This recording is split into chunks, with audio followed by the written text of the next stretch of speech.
I'm really excited when we're able to get one of these on the books. We're going to be trying to find a date that works for everyone a little bit more solidly to have it just be a reoccurring weekly Zoom, especially now that we are getting a lot more international clients. So really exciting stuff. I am going to go over the CCA planner with you guys, which I'm really, really pumped about.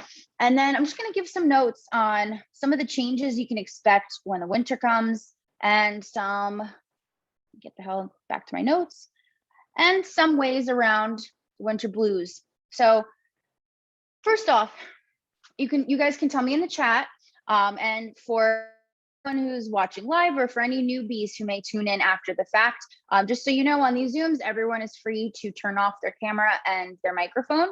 Just use the chat to interact if you're comfortable. So just so you know, but in the chat, tell me, what does your winter blues look like? What does your winter blues look like? What does it feel like? What do you usually experience? Someone says to you, wow, winter blues are coming. What does that usually translate to for you? Let me see this chat. Now, I know for me, the winter blues is usually just I'm kind of to myself.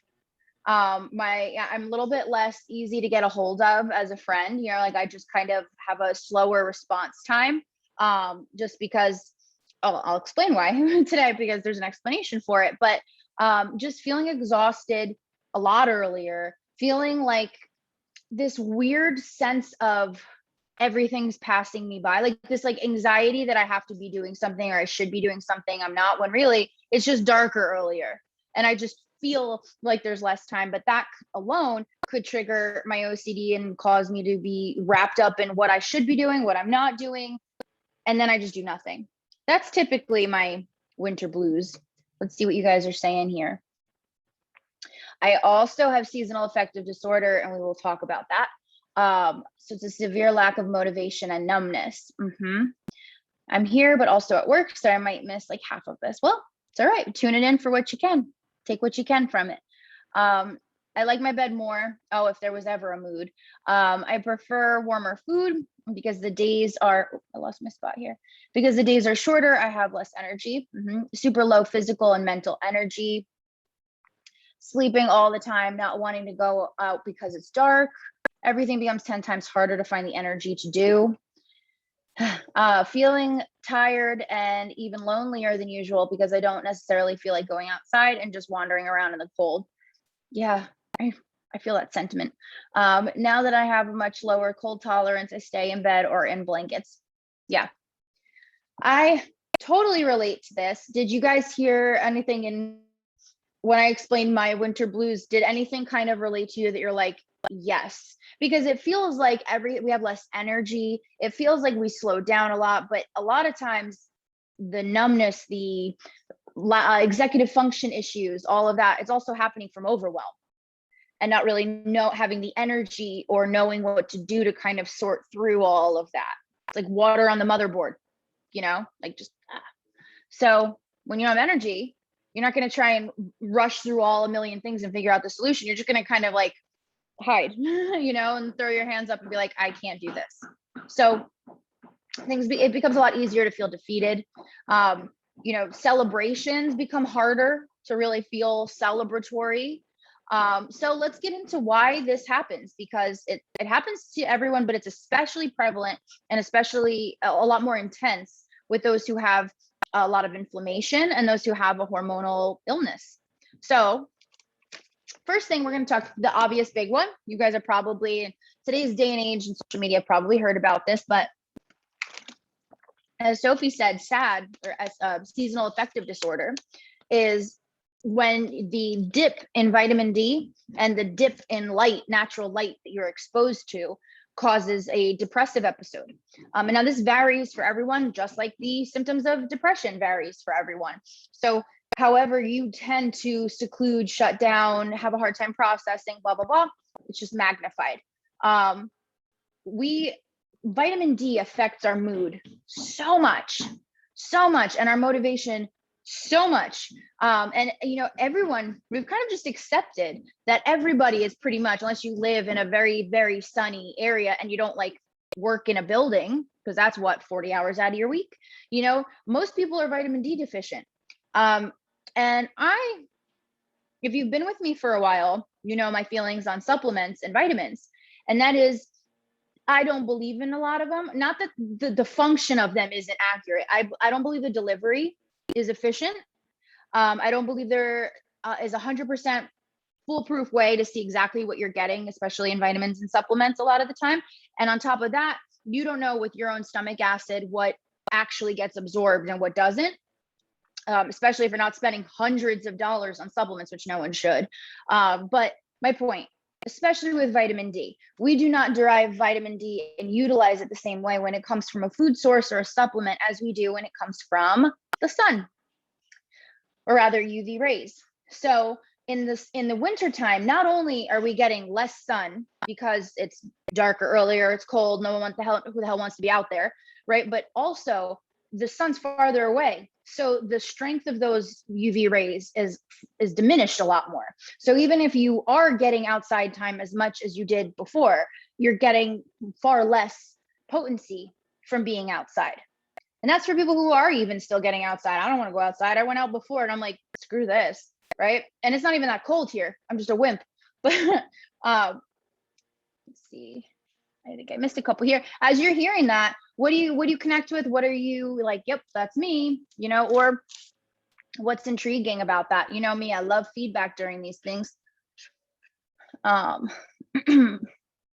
See, the dark sucks so much. I don't want to go out for walks. I need so much more sleep, missing out on daylight altogether some days because of work. It's the worst. And it 100% affects your psyche. So I'm going to stand back a little bit, guys, so I can, okay. I was like hunched over this thing and my back was killing me. So vitamin D. Now, I don't believe in supplements, like I was saying, and you can't get a lot of sunlight. The advice I'm about to give is going to be controversial. So take it with a grain of salt. Doesn't have to be the thing you do. Text me, we'll figure out something else. I'm an advocate of tanning. Not that I think you should go lay out to be brown, right? Like you should be like, get like sun-kissed glow in the middle of January. That is not necessary for anyone. But for really, what I recommend is just a few minutes of getting UV rays. A long time ago, bizarre life that I've lived, I managed a few tanning salons. It's a very interesting time in my life. But I was really intrigued because I would see people come in and they would have their tanning memberships paid for by their health insurance sometimes. And I was like, it's interesting, but I can't just come out and be like, hey, what you sick with? So someone finally told me one time that one person got reimbursed for severe vitamin D deficiency, and they couldn't tolerate taking the supplements, which, by the way, some people can't even take vitamin D supplements. They make me sick every single time, and I'm deficient. But if I take them within 3 days, I'm constantly nauseous. Like it feels like I'm seasick for some reason, constantly. It's awful. So I can't tolerate them. But tanning, even if you go and you put your foot in for a little bit, like you basically just have to expose skin to UV rays. That is the magic behind it. That's it. I found on Amazon, and I asked for it for Christmas last year. It was a little bit of an investment, around like $400 over here. I'm not sure for you guys out there, but depending on where you're located, if you need help finding it, let me or Sophie or Meryl know. But I got a little tanning lamp, just a little guy, little tabletop guy. And every day as I'm like washing my face with a little cotton pad, if you've seen my video, how I oil wash, I'm doing my affirmations. And in the winter, I literally sit on the floor in front of this sun lamp thing that's pretty far away. And it has a timer on it. So I set it to 15. In the dead of winter, I'll do 15. Usually it's like 10 to 15. And then I just sit in front of it and I do my face routine. I say my affirmations in my head, and I just sit back and relax as much as possible. If you're tired in the mornings, you can put that on and just kind of lay back still. You don't really have to do anything. You don't keep your eyes open when you're using it, because you can burn your eyes. So I wouldn't recommend it if you put it on while you're doing your, like, getting yourself ready and stuff necessarily. But I love it. I love it. It's also then, a few years later when my psoriasis ended up flaring up and then staying, I remember that back in the day at the tanning salon, people would also get reimbursed for psoriasis because the UV rays, and it's true because in the summertime, my psoriasis is so much clearer than in the winter. But the UV rays also help with psoriasis and various skin issues like HS, which I know a lot of us in here have. It's very common with PCOS, especially. It's great for eczema, stuff like that. The winter, part of having everything change between the vitamin D and then the temperature, all of that, is there's a lot less moisture in the air. And a lot less blood circulation, a lot less moisture in the air. So things like our skin is drier. It sloughs off a lot more in the winter. And because it's drier, it's hard for us to exfoliate and get that out of here. So you might notice your skin freaking out. All of this together, it all has to do with our body getting used to and equipped for the winter. So as you go through this, it's important to take that into consideration. Try to, get up and stretch. It's the simplest thing. It sounds like such like a cockamamie advice, but I promise you, whether you do the unbracing exercises I teach in the cortisol video, whether you stretch by just I don't know, moving your limbs around and stuff, stretch, nothing fancy. Moving around in any capacity is going to increase your circulation. It's going to increase your energy, your focus, your clarity, cue your body that you're awake. A lot of times we wake up in the dark, it's grim outside, it's cold outside, we want to be in bed and cozy, so we're not going out on our weekends, we're not going out at night, we're cold. So we're going back home, so we're not moving as much. And it doesn't have to be cardio, it's just moving your limbs so that you get the blood flowing. I promise you, for as simplified as it sounds, it makes a really big difference. And hey, who doesn't want something simple that makes a big difference, right? So that's huge. Light and dark actually also regulate our sleep-wake cycle. So having that change, having the amount of light that we're exposed to change, it also changes our cortisol and how that's supposed to be regulated during the light hours. And then our melatonin, which is supposed to be released at night to help us fall asleep. So when that is out of whack, in general, because light is changing and our exposure to light and everything is changing. And then you go ahead and you factor in on top of that inflammatory, metabolic, hormonal illnesses, especially a lot of us in here are affected by cortisol, particularly. Winter's not the most fun time, yeah?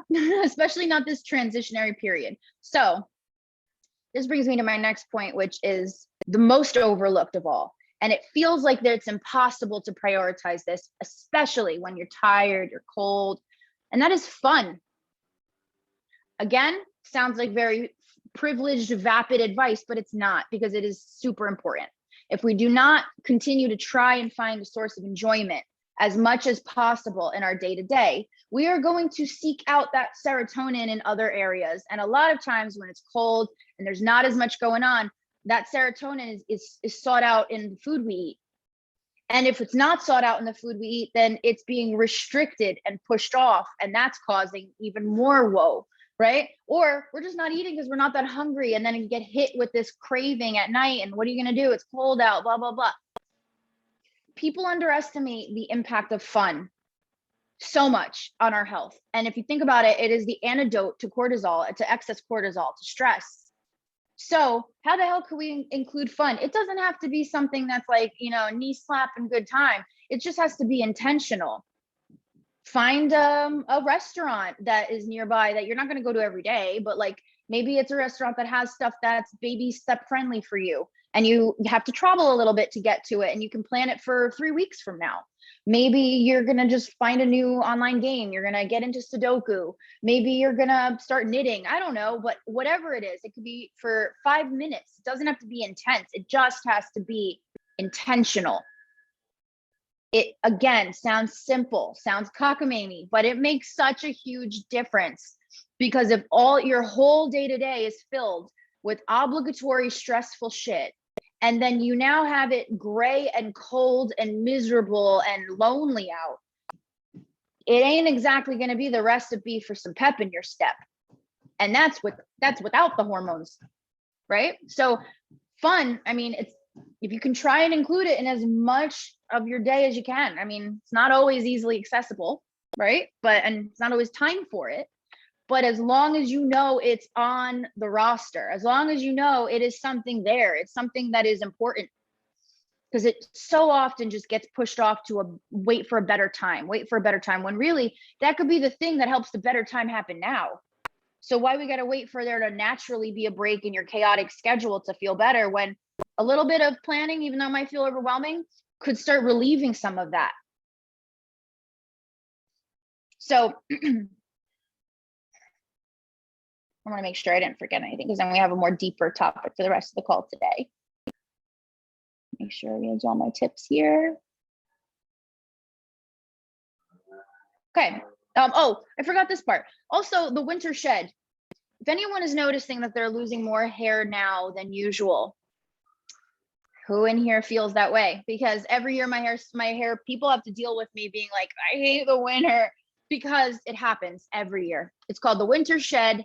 People without hormone imbalance still go through it. It's just, I guess they have enough hair that they don't notice it. All of you thick-haired beauties in here, forever jealous, forever, I don't care. But it happens because of the dip in vitamin D, because of the just dip in physical activity and circulation. So scalp massage, and again, vitamin D, a heavy emphasis on that, okay? So what else did I want to mention here? Oh, also about that whole fun thing, right? So if we are, I said we try to source our fun and the serotonin we derive from carbs. We go for foods, comfort foods, not even screw carbs alone, but comfort foods. If you notice, sugar cravings go up a lot more in the winter. It's not just because the holidays have so much, sugary stuff involved with them. Why do you think that is? Because everybody wants more serotonin in the winter, because they're all having the winter blues, right? So make up for that on your own. Try to still be preventative.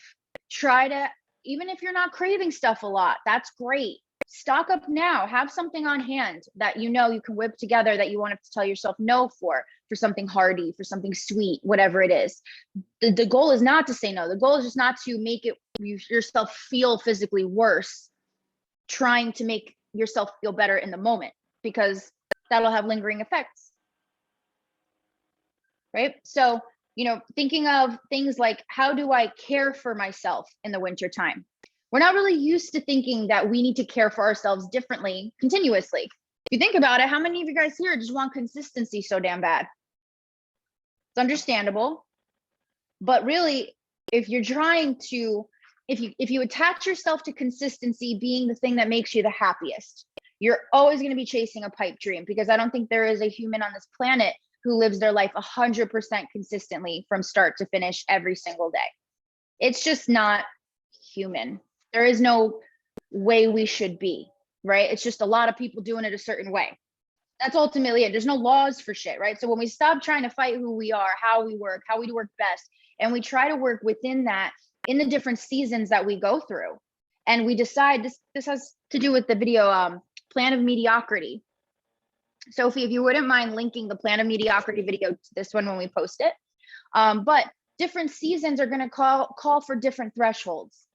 Different phases are going to call for different thresholds. You can't expect yourself to approach something with the same, veracity and same focus and energy through no matter what season you're in, figurative or literal.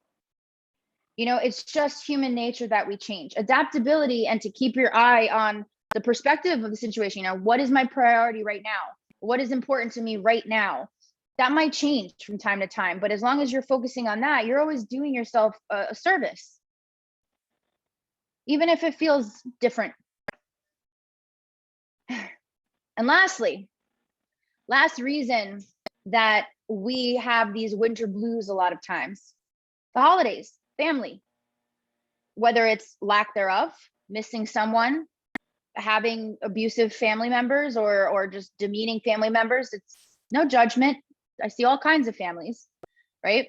Whether it's the stress of the travel arrangements, whether it's the stress of seeing people you haven't seen in a while, having to explain yourself, having to just deal with dumbasses, like whatever.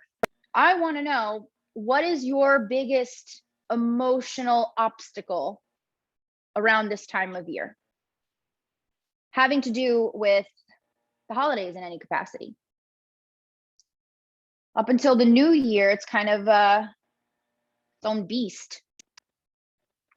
So what is your biggest obstacle when it comes to the holiday season?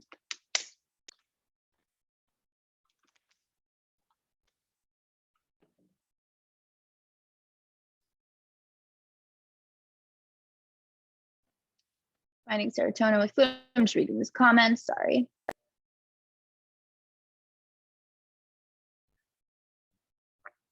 So, wow, I love this. You guys said a lot in here. I just want to make sure I get everything. Okay, so I'm in Texas, so it doesn't get as cold here in the winter. Stay dark as long, but I'm still vitamin D deficient even in the summer. Couldn't imagine how bad it would get if I was further north. Yeah, a lot of it's because we're inside. We're inside a lot, and especially in hot climates. I mean, my best friend moved to Florida, and I always like rag on her because I'm like, why are you so pale? Like, you live like 5 minutes from a beach, you know? And she's like, I got a job. Like, I still have to pay to live in a house. And she's like, and there's air conditioning. It gets really hot. No one really wants to be out there all day, every day, because they'll like die. So it's really interesting. It's an issue everywhere. So those sad lights, I'm just gonna say, yeah, I'm gonna say sad, but it makes me feel weird every time. Those sad lights. But those sad lights, I've seen such mixed studies on them. And you know what? Here I operate from the camp of psychosomatic is still something. If something gives you a result and gives you any kind of relief or makes a positive change in your life, and people are going to sit there and be like, oh, it's psychosomatic. Who cares? It still accomplished what you wanted it to, right? So there's a lot of studies that say that the effect that those lights have is psychosomatic, or that it just works on giving us more light, just in general, when you're in a gray, darker area. So it's up to you. The UV lights, proven, because the same as the sun. If you stay in front of it too long, you will burn. Like, I have gotten sunburn from my lamp. It's not comfy. You know, but that's what causes the vitamin D production. But I do think the sad lights can help in a different capacity, just giving you more of that light during the day, which would increase your energy. Don't use any of these lights close to bed. It will stop your melatonin from being released and you will stay up, and it sucks. And you won't be up like efficient doing things. It's like just not able to sleep, which is like the worst. So I actually do take vitamin D from September to April. Good. Yeah, if you can tolerate vitamin D supplements, and it consistently keeps your levels at an ideal range, great. I find that a lot of people have a hard time seeing an increase from supplements, and then also feeling good and consistently taking them. Some people just have a really hard time remembering to take it. Like I said, I never saw my levels change from it, no matter what dose they put me on. I had the prescription kind, I had the store-bought kind, and it made me like really sick all the time. Like, I just was miserable. So sunlight for me. I'm so intrigued by doing the sunbed because my SAD just gets worse and worse every year. Sophie, do it. Well, so the risk from a tanning bed is if you tan your whole body for a prolonged period of time, like every day, right? And I don't know if that's the exact amount, but I know that would probably, like, that's the realm that they're talking about, an average tanner, your regular sunbed user, that they're in there for whatever average time per week they are. But the goal is not to go for a tan. You know, the goal, like, even when I tanned back in the day, I wouldn't put my face in there because I saw some of the older people who came in who did put their face in the tanning bed all those years. And I learned real quick not to do that. I use self tanner on my face.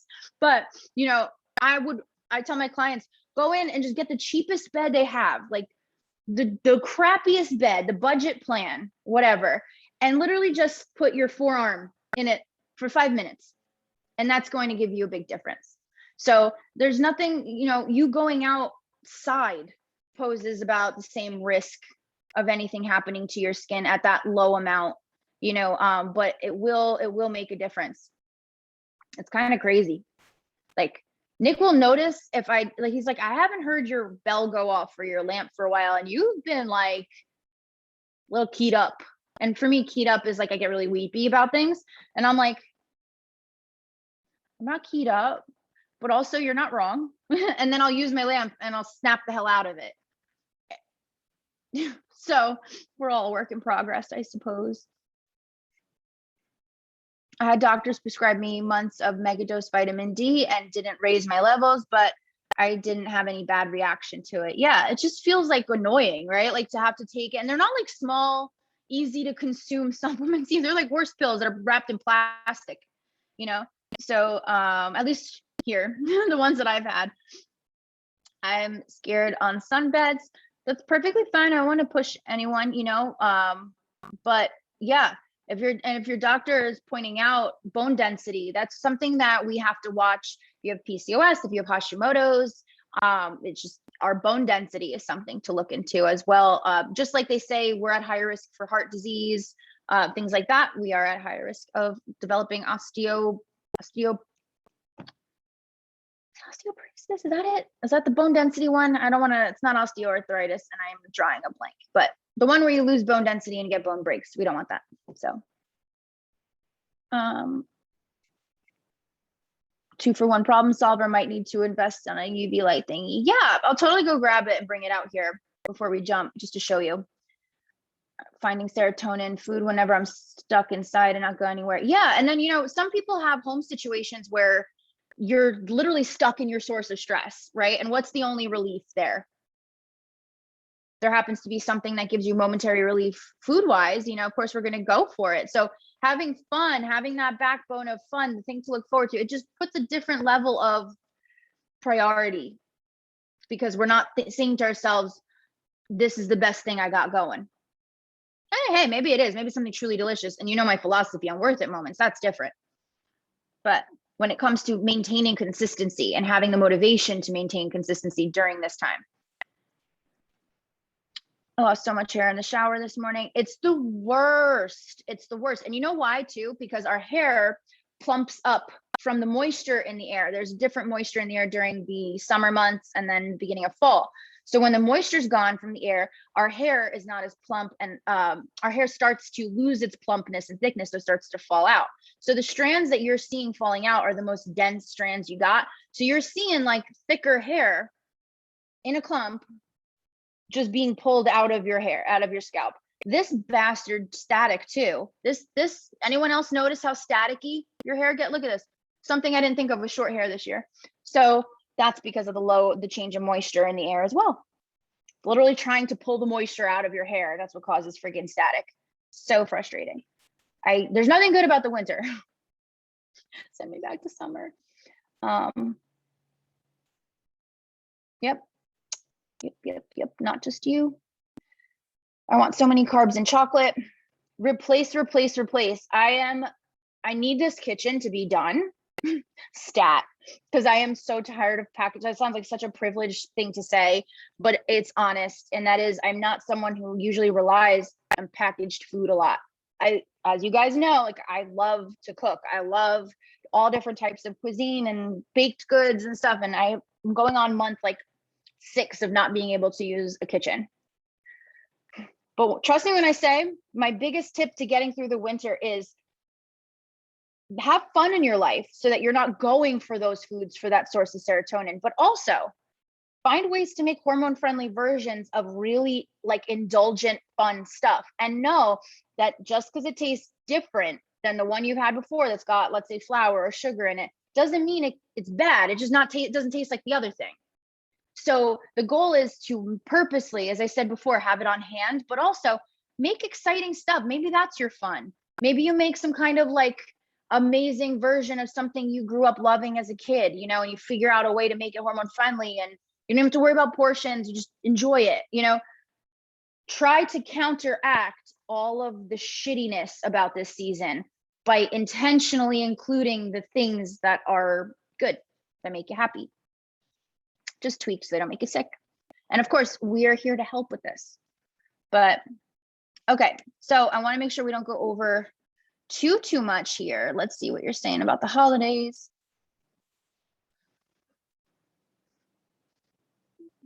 Okay. Dealing with so many photos and judgy in-laws. Biggest obstacle, feeling obliged to hang out with people I don't want to. Ooh. Okay, we're gonna talk about that. Not being close to my family, it feels very lonely because I don't have friends that I could spend it with instead. I mean, we're only an hour and a half away, but I kind of feel that because we've already noticed the whole, like, we don't get included in some convos anymore, and just like cute little things, like, it's just not as easy, you know, there's like a whole lot of coordination that has to go into it. Yeah, it's different for sure. Friends are less available, so there are a lot of lonely days. Call me weird, but I love the holidays. No, that's not weird at all. My family tries to guilt trip me for choosing to spend them with my partner and my pets, but I am at a point where I don't care anymore. I will do whatever makes me happy. I love that. I love that so much. Yes, you go, Adela. Love it. Osteoporosis, that's okay. My sister has gastroparesis, and I've talked about it so much in the last week that I think, like, I don't know why that word was like not coming out right in my brain. But yeah, exactly. We have a higher chances of lower bone density as we get older. So, okay. The whole thing about family, the whole thing about making plans, about friends, about everything, before we get into the whole loneliness factor, is just boundary setting. Why do we feel guilty setting boundaries with people as if it's to hurt them? Because it's not. You know, somebody getting upset because you don't want to hang out with them, let's say, if they're really, really, really upset about it, they're not really, really, really upset because they want your company and they love you and they're so disappointed and heartstruck. I mean, granted, they're probably disappointed. Like, I'm not saying they don't give a shit that they're not going to see you, but I'm just saying, if they start to react really, really badly, it's probably just because someone's telling them no, and not because of the actuality of what it is they want to do. And they'll get over it a lot quicker than you'll get over it sitting there thinking about how bad of a person you are because you wanted to rest instead of going over somewhere. You know, or one of the biggest lessons I learned to stop attracting narcissists into my life is, just because someone wants your time and attention doesn't mean you have to give it to them.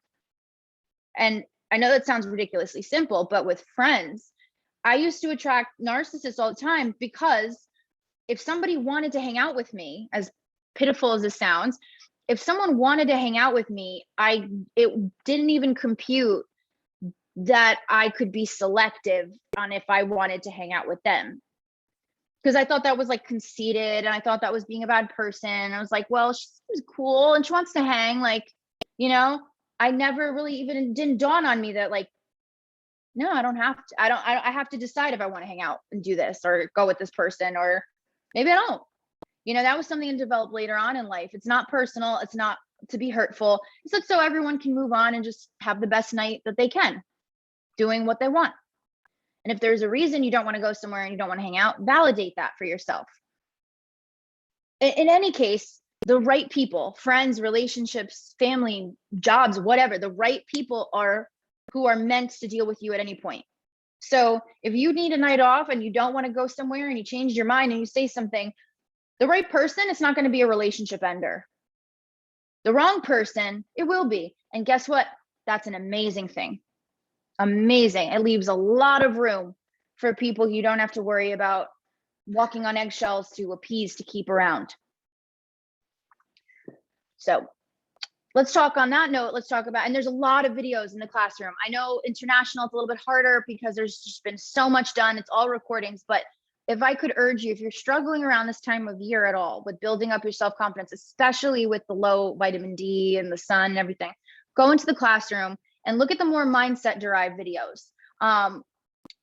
What we could do, Sophie, if you want to help me with this in the next few days, let's make a thread of our top favorite mindset Zooms. And I want you guys to just listen to it if you can, you know, and try to get, you know, figure out where it's coming from that you're feeling this angst going into the holiday season.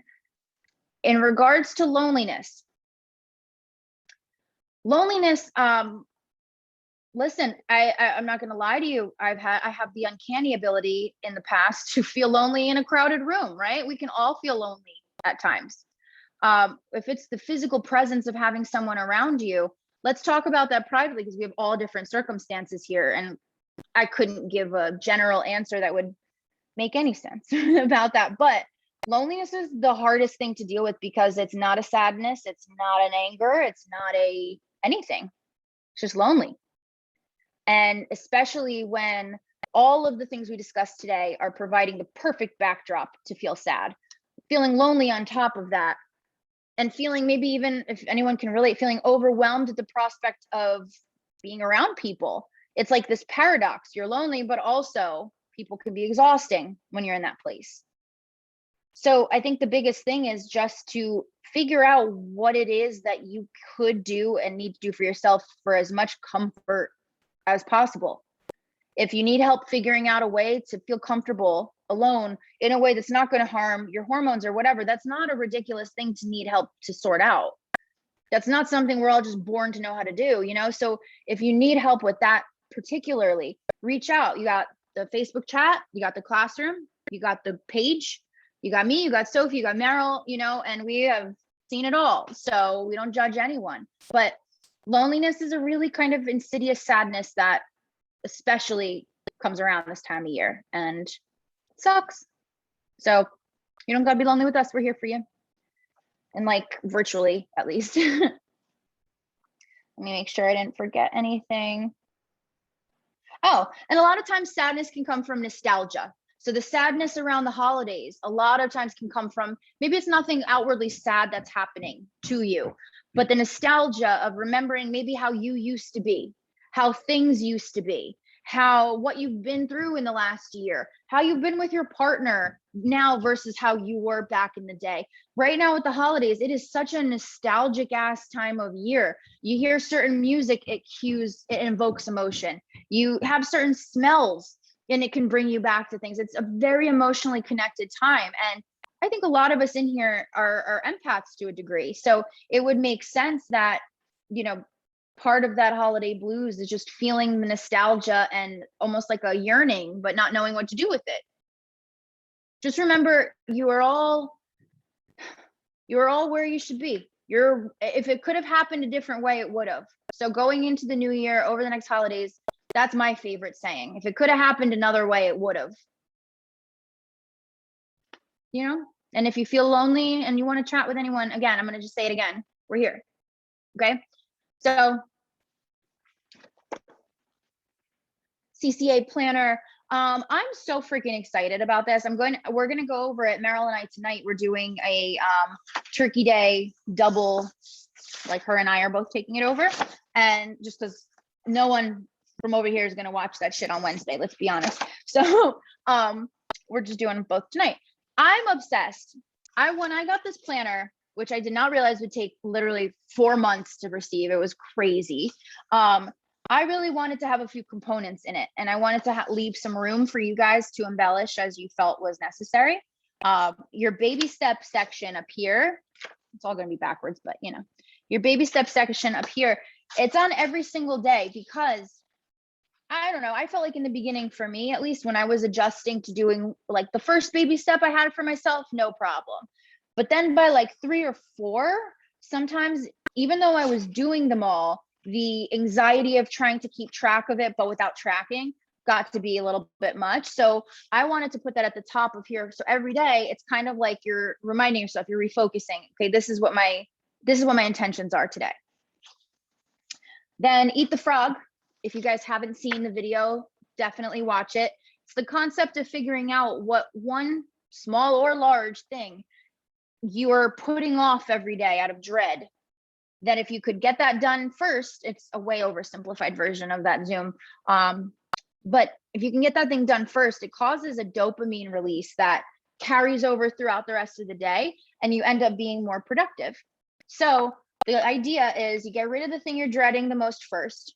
Then you look at only the things you absolutely have to do. Nothing like frivolous, like, you know, would be nice, but no, meaning like, I got to do this or I lose my job, or I got to do this or I get violently ill. Like, you know, non-negotiables. You figure out what must get done still after the frog. And then you figure out like one thing that you would like to do, but if you didn't have time or energy, you could do it tomorrow. Not a big deal. This is all laid out here. We have the frog where you write that one task you're dreading. I don't even check if my nails are clean. Sorry. It's like impossible in this place. Then you have your appointments and times, like your mandatories, your must do's, and then your like to do's here. And you can cross those off. I recommend writing this in pencil so you can, like, especially if you have a job where things kind of come at you and it changes as the day goes on, you can just kind of reorganize and reprioritize it. The affirmations, you guys, you know, I don't know how, if you guys love my woo-woo ways in this regard, but hey, whether you believe in the mysticism of it or if you just believe in setting your tone and intention for the day, it don't hurt. But every day to write something about your body, your mindset, and your home life, just kind of what you want for the day. And then any extra notes. So anything like if you have to place a nutrition order, if you have to go, I just remembered you guys don't get as easily accessible nutrition. Bastards. But whatever it is, you know, whatever your day-to-day, you have a little bit of room here. This is so silly, but it's one of my favorite parts. And I don't know why. But at the end of each week, there's a page that's totally just Zoom 1 and Zoom 2. So just a note place that you can keep your Zoom notes right in your planner. So you have everything here. You don't like, I love writing notes. I don't know, it's a weird old school thing of mine, but my old office, I had shit floating around everywhere. I'm not organized, you know, so I like the act of writing. I'll focus more, but I want to have that on hand, you know, so I wanted to put that in here. I'm really excited. It's my first planner. Yeah. But we're going to give you guys, I'm going to chat with Meryl about how we're going to handle the distribution of these. And then we will update you guys on how to receive them if you're in KGG and how to order them if you are in CCA. So, and then I'm going to go grab my tanning lamp. So if you guys want to hang back and see the tanning lamp, I'm just going to literally grab it. If not, enjoy your week. You know, let us know if there's anything that you need support with or at all, you know, you're not a bother. Just let us know. Okay. Be right back. I'm going to get the lamp.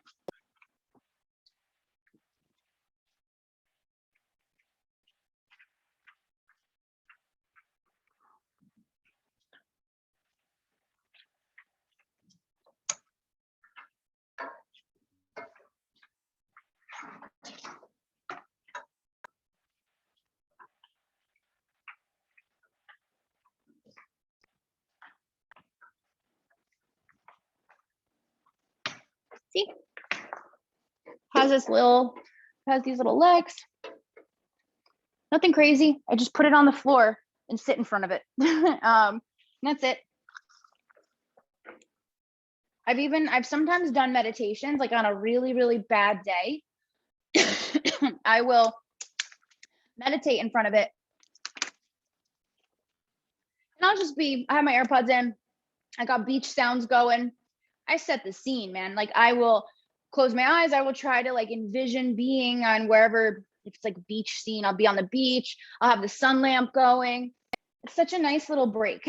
So just don't stand too close because it's like the sun or a tanning bed. All right. Let me know if you guys have any questions and I'll talk to you soon.